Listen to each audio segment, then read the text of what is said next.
Hi, I'm Rich Amoroso. I'm the director of the Museum of Robotics in Oakland, California. And I've come here to beautiful Rochester to build a 18-foot robot out of found objects, recycled materials.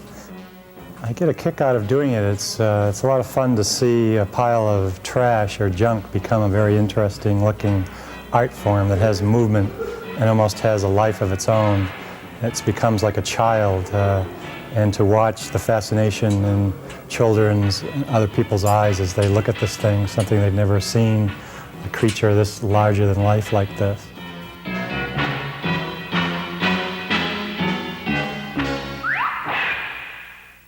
Hi everyone, here we are at the Strong Museum Community Parts Depot for building the giant robot. As you can see, I have quite a lot of artifacts that people have collected. I'm not 100% sure where it's all going yet, but this is probably going to be an eyeball. And this is probably going to be an ear. And we have lots of other things. This bed frame has lots of springs. They'll probably be part of the antenna. These will be little things that have painted designs that will probably spin around and have some kinetic effect. You see the washing machines. Parts of them will be the body to one robot. And the insides will be used for necks and things. Way in the back there, I think you can see the hood of a car. That's going to be the chest of the robot. So he's going to be a pretty strong guy and able to withstand heavy blows.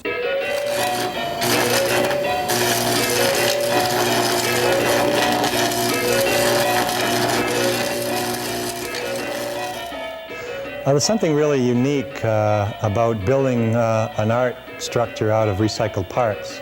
There's a couple of things. One is that people sometimes can help me find the parts, and then it's also fun for children especially to look at the object and try to identify the found object. Aside from that imaginative part for children, for adults, we're in the age of recycling, and a lot of communities have mandatory recycling laws. So this gives us a chance to show what can be done with recycled parts. And another great thing for an artist, I can often get all of these parts for free.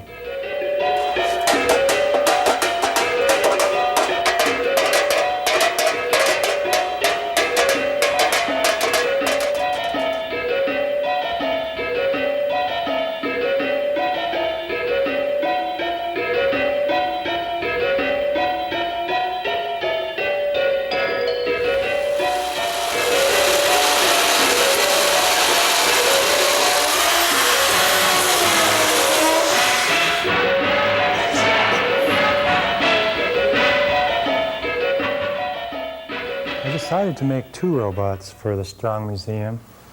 One to be part of the Lilac Parade, and since it mounts on top of a motor vehicle, I call it an Autobot. The chest, or the body of the robot, is from the housing of a washing machine or a clothes dryer.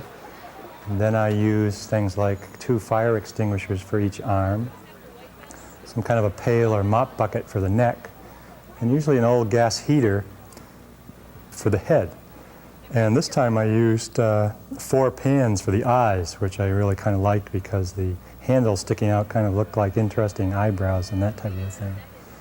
And I used a bunch of metal frame with a bunch of big bolts for the teeth, so he's quite a toothy individual. And we used some more pans for the ears. And one of my favorite things to do in this series of robots is take a washing machine spindle and a bunch of Chinese woks and pile them on top of each other for his hat.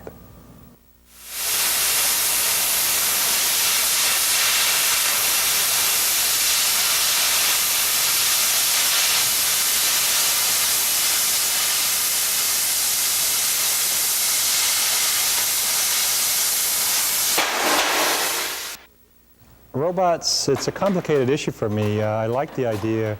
I'm really a science buff and I enjoy science fiction, and there's something about building a creature that's in your image or larger than life. But I went into robots partly because for me it's an issue of freedom. So I didn't have to work a 9-to-5 job or do something like that. To me, this type of art is very interesting, and I found a niche type of robot that no one else is doing. So it's something that captures my imagination I really enjoy also. Okay, I'm going up on the chair. A 20-foot robot like this out of recycled materials takes about a month to build full-time. And probably a lot of days I'll work 10, 12, even 16 hours sometimes, because Murphy's Law is always working into effect. And that's without really killing myself. I built one once in 2 weeks, but I worked 18 hours a day and I had to kind of take a week's vacation after that. But to do it comfortably, it should take a couple of months, especially if you want to collect all the parts for free.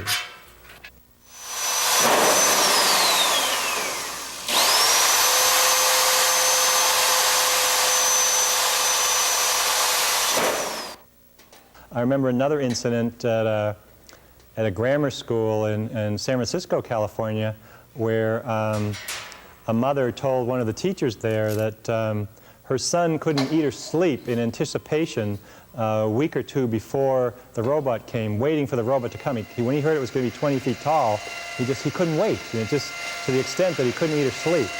And that kind of profound effect on people. It's really, for an artist, when I talk to the children, they come and see that and go, wow. That's the thing that makes it worthwhile. I build a lot of these things for free sometimes because of that thrill that happens to people when they view something like this, especially a large robot.